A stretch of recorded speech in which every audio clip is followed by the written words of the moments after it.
Tariff terrorism की दुनिया में आपका स्वागत है। प्रेसिडेंट ट्रंप ने रिसेंटली अनाउंस किया है कि इंडिया से आ रहे सारे गुड्स एंड सर्विसेज के ऊपर 25% एडिशनल टैरिफ लगाया जाएगा। Tariffs with additional penalties on India. US President Donald Trump has India का एक्सपोर्ट मार्केट बहुत बैडली उससे इम्पैक्ट होने वाला है, लेकिन ये अनाउंसमेंट, ये टैरिफ वार हम सब के लिए क्या अपॉर्चुनिटीज लेकर आया है, उसके ऊपर हम बात करेंगे। नमस्कार दोस्तों, मैं हूं राजेश कंदोई और आप देख रहे हैं मेरा चैनल सीए राजेश कंदोई, जहां पर हम ट्रेड और इकोनॉमिक्स के इनसाइट्स के बारे में बात करेंगे। आज के वीडियो में हम बात करेंगे अमेरिका द्वारा भारत पर लगाए गए नए टैरिफ के बारे में। और आपने सुना होगा कि 6 इंडियन कंपनीज पर यूएस ने एक्शन लिया है कि वो ईरान से माल खरीदते हैं, ईरान से उनके बिजनेस रिलेशन हैं। और आपने यह भी सुना होगा कि अभी रिसेंटली माइक्रोसॉफ्ट कंपनी ने नायरा एनर्जी के ईमेल अकाउंट्स को अचानक से बंद कर दिया। माइक्रोसॉफ्ट द्वारा नायरा एनर्जी को जो सर्विसेज दी जा रही थी उन्हें इसलिए बंद कर दिया कि नायरा एनर्जी के रूस के साथ में बिजनेस रिलेशंस हैं। नायरा एनर्जी का रूस के साथ में रिलेशन है, वो रूस से माल खरीदते हैं, रूस के शेयर होल्डर्स नायरा में अपना स्टेक रखते हैं, इसलिए उन्होंने इंडिया की जो 3rd सबसे लार्जेस्ट रिफाइनरी कंपनी है उसको अचानक से अपनी आईटी सर्विसेज देना, अपना क्लाउड, माइक्रोसॉफ्ट टीम्स, माइक्रोसॉफ्ट की आउटलुक सर्विस सब अचानक से बंद कर दी। इससे हम क्या सीखने वाले हैं और भारत के लिए ये एक्शन क्या अपॉर्चुनिटीज लेकर के आए हैं, और आखिर क्यों हमें विदेशी कंपनियों के ऊपर अपनी डिपेंडेंसी को छोड़कर और स्वदेशी टेक्नोलॉजी, स्वदेशी प्रोडक्ट, स्वदेशी मार्केट की तरफ ध्यान देना पड़ेगा, इस पर हम बात करेंगे। डेफिनेटली यूएस ने वर्ल्ड ट्रेड ऑर्गेनाइजेशंस में हुए हमारे सारे पैक्ट्स और एग्रीमेंट्स को छोड़ करके यूनिलेटरली जो एक्शन लिया है, और यूनिलेटरली एक तरफा उन्होंने जो टैरिफ अनाउंस किया है जो 7 अगस्त 2025 से लागू होने वाला है, उससे भारत के व्यापार पर एक बार के लिए शॉर्ट टर्म में बहुत बड़ा फर्क पड़ने वाला है। और निश्चित रूप से गारमेंट्स में, फर्नीचर में, इलेक्ट्रॉनिक्स में, जेम एंड ज्वेलरी में जो लोग यूएस को एक्सपोर्ट करने वाले हैं उन सब कंपनीज को एक बड़ा झटका लगा है। और ख़ास बात यह भी है कि एशियाई देशों जैसे वियतनाम, बांग्लादेश, इंडोनेशिया, उन पर उन्होंने 19-20% का टैरिफ लगाया है और इंडिया पर 25% का टैरिफ लगाया है। तो हमारे एक्सपोर्टर्स को 5% एक्स्ट्रा टैरिफ पे करना पड़ेगा। एक्चुअली अमेरिका में, यूएस में जो बायर्स हैं वो जब इंडियन गुड्स खरीदेंगे तो उन्हें 5% एक्स्ट्रा टैरिफ पे करना पड़ेगा, जबकि वही गुड्स अगर वो इंडोनेशिया से खरीदते हैं, अगर बांग्लादेश से खरीदते हैं तो उन्हें 20% टैरिफ पे करना पड़ेगा। तो इसका मतलब यह हुआ कि इंडियन गुड्स वहां पर 5% ज़्यादा महंगी हो जाएगी। तो एक्सपोर्टर्स को क्या करना पड़ेगा? एक्सपोर्टर्स को आज जो ऑलरेडी बहुत ज़्यादा कंपटीशन फाइट कर रहे थे, उन्हें एक्स्ट्रा 5% का कंपटीशन और फाइट करना पड़ेगा। तो आज हमारे एक्सपोर्टर्स को सर्वाइव करने के लिए या तो कुछ कॉस्ट कम करना पड़ेगा और ज़्यादा कॉस्ट एफिशिएंसी पर ध्यान देना होगा। दूसरी बात, उन्हें अपने प्रोडक्ट्स को यूनिकनेस लानी होगी, अपनी सर्विसेज में ऐसी क्वालिटी लानी होगी कि वो दूसरे देशों के जो लो टैरिफ कंट्रीज हैं उनके साथ में कंपटीशन कर पाएंगे। दूसरा, उन्हें यूएस पर अपनी डिपेंडेंसी को कम करते हुए दूसरे मार्केट्स जो हमारे साथ अभी भी ओपन हैं, जिनके पास हमारा कंपटीशन, हम एट पार हैं, उन सब मार्केट्स में अपने प्रोडक्ट्स को और ज़्यादा बढ़ाना होगा और उन सब नए मार्केट्स को एक्सप्लोर करना होगा। साथ ही उन्हें अपने इंडियन मार्केट को भी मोर एंड मोर एक्सप्लोर करना होगा, ज़्यादा से ज़्यादा इंडियन मार्केट पर भी फोकस करना होगा कि हम यहीं डोमेस्टिक सेल्स कैसे कर सकते हैं। और अभी हाल ही में अगर हम डेटा देखें तो हमारे बहुत सारे एक्सपोर्टर्स जो सिर्फ टोटली एक्सपोर्ट पर फोकस कर रहे थे, जब उन्होंने डोमेस्टिक मार्केट पे एक्सपोर्ट करना शुरू किया तो उन्हें बहुत अच्छे रिजल्ट्स मिले, उन्हें बहुत अच्छी ग्रोथ मिली। तो हमारे एक्सपोर्टर्स के लिए यूएस के अलावा दूसरे मार्केट्स को एक्सप्लोर करना, हमारे डोमेस्टिक मार्केट को एक्सप्लोर करना और ऐसे प्रोडक्ट्स बनाना जो कि अदर कंट्रीज जिनके ऊपर अभी यूएस ने लो टैरिफ रखा है इन कंपैरिजन टू इंडिया, उन कंट्रीज के साथ में जब वो कंपटीशन करें तो हमारे प्रोडक्ट और सर्विसेज की क्वालिटी ऐसी हो कि यूएस के जो सिटीजन्स हैं वो उसे 5% मोर टैरिफ को भी बियर करते हुए बाई करने के लिए हमेशा आगे आए। अब इसके साथ ही अगर हम बात करें यह हमारी इकोनॉमी को कैसे बूस्टअप करेगा, इंडिया के लिए इसका बेनिफिट क्या होगा। दोस्तों, definitely in the short term India के लिए ये सेटबैक है, भारत की इकोनॉमी के लिए बहुत बड़ा झटका है कि हमारी जो ट्रेड डील यूएस के साथ में चल रही थी वो उन टर्म्स पर फाइनल नहीं हो पाई जिन टर्म्स पर हम चाहते थे, क्योंकि यूएस चाहता था, जैसे उन्होंने ईयू के साथ में जो ट्रेड डील फाइनल करी है, यूरोपियन यूनियन के साथ में यूएस की जो ट्रेड डील हुई है वो ये हुई है कि यूएस के सारे गुड्स एंड प्रोडक्ट्स ईयू में इंपोर्ट किए जाएंगे जिन पर कोई टैरिफ नहीं लगेगा, और ईयू से यूरोपियन यूनियन के कंट्रीज से जो गुड्स यूएस में जाएगी उनके ऊपर 19% टैरिफ उन्हें देना होगा। तो इंडिया ने इस तरह की शर्तों को स्वीकार नहीं किया। इंडिया ने अपने फार्मर्स और अपने मिल्क प्रोड्यूसर्स के बेनिफिट को, उनके इंटरेस्ट को देखते हुए, उनके इंटरेस्ट को प्रोटेक्ट करते हुए, बिकॉज निश्चित रूप से आज हमारे एक्सपोर्टर्स को कुछ परेशानियों का सामना करना पड़ेगा, लेकिन उसके बदले में अगर हमारे फार्मर्स और हमारे मिल्क प्रोड्यूसर्स को यूएस प्रोडक्ट के साथ में कंपटीशन करना पड़ता तो वो उन लोगों के लिए बहुत बड़ा झटका होता और उनके सर्वाइवल का बहुत बड़ा चैलेंज आज कंट्री के सामने पैदा हो जाता। उसके साथ ही यूएस से जो प्रोडक्ट्स आज इंडिया में नहीं आते हैं, जैसे मिल्क और वो ग्रेन्स जिन्हें हम वेजिटेरियन नहीं बल्कि नॉन वेज कहेंगे, जो मांसाहारी दूध यूएस प्रेस कर रहा था, उन्होंने अपना एक प्रेशर पॉलिटिक्स बनाई हुई थी कि आपको उसे इंडिया में इंपोर्ट करने के लिए एंड ड्यूटी फ्री इंपोर्ट करने के लिए ओपन करना पड़ेगा, जिसे हमारी गवर्नमेंट ने नहीं माना। तो अब इंडिया में क्या क्या अपॉर्चुनिटीज नई पैदा होने वाली है, और अब इंडियन बिजनेसेस को भी जो अभी फॉरेन पर डिपेंडेंसी है उसको ओवरकम करना है, उसके लिए नया हमें विजन लेकर के चलना होगा। उसके लिए मैं दो घटनाएं जो अभी रिसेंट में और हुई है यूएस टैरिफ के अलावा, उन पर भी आपका अटेंशन लाना चाहूंगा। आपने अभी रिसेंटली सुना होगा, इस वक्त की बड़ी खबर है, ट्रंप सरकार ने भारत की 6 तेल कंपनियों पर बैन लगा दिया है। ये इस वक्त की बड़ी खबर आपको बता दें। 6 ऐसी ऑयल कंपनियां हैं जो ईरान से oil and energy products import कर रही हैं, उन्हें यूएस ने बैन कर दिया है। तो अभी मैं ये समझाता हूं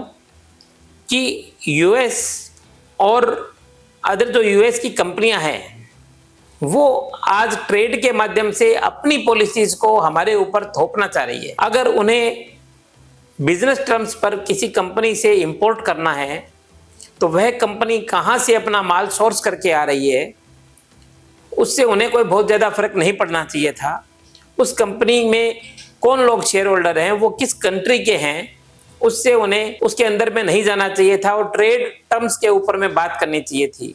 लेकिन आज वो अपनी पॉलिटिक्स को सेट करने के लिए, अपने पॉलिटिकल इंटरेस्ट को सेट करने के लिए ट्रेड को एक हथियार के रूप में काम में ले रहे हैं। तो अगर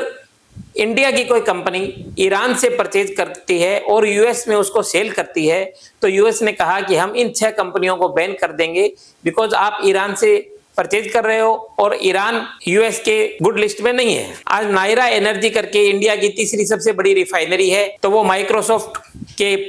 सर्विसेज को यूज कर रहे हैं, माइक्रोसॉफ्ट के सॉफ्टवेयर को यूज कर रहे हैं। आउटलुक आप में से कितने लोग यूज करते होंगे, आप में से कितने लोग माइक्रोसॉफ्ट टीम्स का यूज करते होंगे, और अचानक से माइक्रोसॉफ्ट के क्लाउड का यूज करते होंगे, और अचानक से एक दिन माइक्रोसॉफ्ट कंपनी ने उनके सारे सर्वर्स, सारी सर्विसेज को इसलिए बंद कर दिया बिकॉज नायरा एनर्जी में रूस का इंटरेस्ट है। वो रूस से प्रोडक्ट्स बाई करते हैं, वो रूस के साथ में कोलैबोरेशन में है और रूस की कंपनी नायरा एनर्जी में स्टेक होल्डर है। हालांकि बाद में जब नायरा एनर्जी ने हाई कोर्ट का दरवाजा खटखटाया तो 2 दिन बाद माइक्रोसॉफ्ट ने वो सारी सर्विसेज को वापस चालू किया। बट मैं ये कहना चाहता हूं कि क्या अब इंडियन कंपनीज को इंडियन क्लाउड सर्वर नहीं डेवलप करने पड़ेंगे? क्या हमारे किसी भी वक्त हमारी ईमेल को बंद कर दिया जा सकता है? आप कल्पना कर सकते हैं कि अगर अचानक से आपका जीमेल अकाउंट बंद हो जाए, और इसलिए बंद हो जाए कि गूगल कंपनी यह बोल देती है कि बिकॉज भारत ने पाकिस्तान के खिलाफ एक्शन किया है और पाकिस्तान यूएस का फ्रेंड कंट्री है, इसलिए हम आपको सर्विसेज नहीं देंगे, और अचानक से आपके सारे गूगल अकाउंट्स अगर बंद हो जाते हैं तो क्या आपके बिजनेसेस सर्वाइव कर पाएंगे? तो ये जो हमारी जो डेटा डिपेंडेंसी है, हमारी जो टेक्नोलॉजी डिपेंडेंसी है आज दूसरी कंट्रीज पर, वो चाहे कोई भी कंट्री हो, वो अपने पॉलिटिकल इंटरेस्ट के लिए ट्रेड को कभी भी यूज कर सकते हैं, और हमारे उनके साथ में जो एग्रीमेंट्स हैं, जो हमने यूजर एग्रीमेंट साइन किए हैं, हमने जो उनसे सर्विसेज परचेज की है, उन सर्विसेज को वो कभी भी अपना नेशनल इंटरेस्ट बता करके बंद कर सकते हैं। ये जो इनसाइट आज हमारे देश की आईटी कंपनीज को मिलेगी, तो हमारे देश में ऐसे स्वदेशी प्रोडक्ट बनने स्टार्ट होंगे, और बहुत सारी कंपनियां जो आज अपने क्लाउड के लिए गूगल पर डिपेंड है, जो AWS पर डिपेंड है, आज उन्हें उन सब कंपनीज को अपने सर्विसेज के लिए तैयार करना होगा, जिनके सर्वर इंडिया में रहेंगे, जिनके किसी और देश के साथ में इस तरह के कंपल्सन्स नहीं है कि वहाँ की पॉलिटिक्स के लिए वो हथियार के रूप में काम आएंगे। तो ये हमारे यहाँ के स्टार्टअप्स के लिए, एंटरप्रेन्योर्स के लिए, आईटी कंपनीज के लिए एक नया विजन के साथ एक नया बिजनेस एवेन्यू लेकर के आया है, जहां हम छोटी छोटी सर्विसेज के लिए आज पूरी दूसरी कंपनीज को the whole globe as a city मानते हुए आज उन सबको एक without boundaries of the countries हम उनकी सर्विसेज और प्रोडक्ट्स को परचेज कर रहे हैं। हम उन सब लोगों के लिए एक इंसाइट निकल करके आई है कि किस तरह से हमें अपनी खुद की चीज़ों को डेवलप करना होगा, और हमें हमारे खुद के मार्केट को एक्सप्लोर करना होगा। इसके साथ ही आज जो अमेरिका ने वन साइडेड यूनिलेटरल टैरिफ की जो घोषणा की है, मुझे नहीं लगता है कि वो बहुत लॉन्ग टर्म तक चलने वाली है, बिकॉज भारत की इकोनॉमी एक वाइब्रेंट इकोनॉमी है। वो वैसी इकोनॉमी नहीं है कि जैसे टैरिफ अनाउंस करने के साथ साथ ट्रंप ने बोल दिया कि I don't care about the dead economy of India. आज इंडिया की इकोनॉमी डेड इकोनॉमी नहीं है, बल्कि अगर हम देखेंगे ये 6.4% से ग्रोथ करने वाली एक वाइब्रेंट इकोनॉमी है, जो वर्ल्ड की फास्टेस्ट ग्रोइंग लार्जेस्ट इकोनॉमी है, one of the biggest and one of the largest economy है जो फास्टेस्ट ग्रो कर रही है। और इनफैक्ट यूएस इकोनॉमी जिसकी ग्रोथ रेट 1.4% है इन कंपैरिजन टू भारत जिसकी ग्रोथ रेट 6.4% है। तो हम अगर डेड इकोनॉमी बोलेंगे तो यूएस की इकोनॉमी आज रियल में डेड इकोनॉमी है। तो यूएस ने जो टैरिफ लगाया है और भारत निश्चित रूप से उसे रेसिप्रोकेट करने वाला है, कहीं ना कहीं उसे रिस्पॉन्ड करने वाला है। बट अगर नहीं भी होता है तो इन दैट केस भी यूएस के टैरिफ बहुत दिन तक टिकने वाले नहीं हैं। आज उन्होंने फार्मा सेक्टर पर भी वही टैरिफ लगाया है, जबकि यूएस का 40% फार्मा कंजम्पशन इंडिया से आता है। तो can they survive without Indian pharma products, यह भी एक बहुत बड़ा सवाल है। और या फिर यूएस सिटीजन्स उन्हें ज़्यादा पे करना होगा, क्योंकि फार्मा में हमारे पास इतना कंपटीशन नहीं है जितना कि garment, wooden furniture, gem and jewellery में कंपटीशन है। इसलिए कुछ सेक्टर में हमारे एक्सपोर्टर्स को एक बार बहुत परेशानी का सामना करना पड़ेगा। फिर भी कुछ समय के लिए, लॉन्ग रन में इंडिया के लिए ये एक बहुत बड़ा विजन के साथ एक मूवमेंट साबित होने वाला है। भले ही आने वाले 25 अगस्त को जब यूएस और भारत के मिनिस्ट्री लेवल पर, ऑफिशियल लेवल पर जब ट्रेड की डील के लिए नेगोशिएशन होने वाला है, तो मैं होपफुल हूँ कि उस टाइम में हमें फिर से पॉजिटिव रिजल्ट्स देखने को मिलेंगे। लेकिन अगर यूएस इन टैरिफ्स को विड्रॉ भी कर लेता है तो भी हमें ये समझना होगा कि यूएस जैसी इकोनॉमी के लिए हमारे साथ में कोई भी बात करना कितना इजी है, और हमें उसके ऊपर डिपेंड होने के कारण से कितनी सारी बातों को सोचना पड़ता है। Because ultimately power is the power. आज निश्चित रूप से यूएस बहुत बड़ी पावर है, उसके डॉलर में पावर है, उसके पास बहुत बड़ी इकोनॉमी है। तो हमें उससे डील करने के लिए उतनी बड़ी पावर हमारे पास चाहिए जो पावर हमारे सिटीजन्स के पास है। आज हमारे पास जो परचेजिंग पावर है, आज हमारे पास जो डेमोग्राफिक पावर है उसके सामने दुनिया के किसी भी देश को झुकना पड़ेगा। तो दोस्तों, इस वीडियो के साथ मैं आपको इसलिए भी इनवाइट करूंगा कि आप अधिक से अधिक स्वदेशी उत्पादों का प्रयोग अपने जीवन में करिए। टेक्नोलॉजी में भी जहां जहां पॉसिबल हो, जहां जहां संभव लगे, वहां आप स्वदेशी कंपनियों की टेक्नोलॉजी को यूज करना शुरू करिए। आज हम ईमेल, व्हाट्सएप, मैसेजिंग जैसे प्लेटफॉर्म्स के लिए भी जिस प्रकार यूएस कंपनीज पर डिपेंड हैं या फॉरेन कंपनीज पर डिपेंड हैं, हमें हमारी डेली यूज में टेक्नोलॉजी में भी इंडियन ओरिजिन की कंपनियां या फिर वो कंपनियां जो इंडिया में अपना सर्वर मेंटेन करती हैं, वो कंपनियां जो इंडियन कानून से बाउंड हैं, उन कंपनियों की सर्विसेज को हमें यूज करना है। और आप में से जो एंटरप्रेन्योर्स हैं, आप में से जो लोग अपना स्टार्टअप चालू करना चाहते हैं, तो मैं आपका आह्वान करना चाहूँगा इस वीडियो के माध्यम से कि आप उन प्रोडक्ट्स को ढूंढिए कि जिन प्रोडक्ट्स पर आज हमारी डिपेंडेंसी किसी और कंट्री के साथ में है, जहां हमें अच्छे प्रोडक्ट्स इंडिया में नहीं हैं और हमें किसी न किसी मजबूरी में किसी विदेशी कंपनी से वो प्रोडक्ट्स और सर्विसेज लेनी पड़ रही हैं। तो अगर आप इस तरह का कोई स्टार्टअप शुरू करना चाहते हैं तो वो आने वाले समय में हमारी इकोनॉमी को ऑर्गेनिकली स्ट्रांगली ग्रो करने के लिए और उसे मजबूत करने के लिए आपका बहुत बड़ा उसमें योगदान होने वाला है और आपको उसमें बहुत बड़ी बिजनेस अपॉर्चुनिटीज भी मिलने वाली है। तो इसके साथ ही आज हम इस वीडियो को क्लोज करेंगे और आप जुड़े रहिए मेरे चैनल से और मेरे चैनल को सब्सक्राइब करिए ताकि आपको आने वाले वीडियो तुरंत मिल सकें। और हम बात करेंगे कि किस तरह से अगर आप अपना स्टार्टअप शुरू करना चाहते हैं तो उसके प्रोसेस क्या होगी और कैसे गवर्नमेंट आपको सब्सिडीज, सीड कैपिटल और फंडिंग के रूप में बेनिफिट्स अवेलेबल करवा रही है। नमस्कार।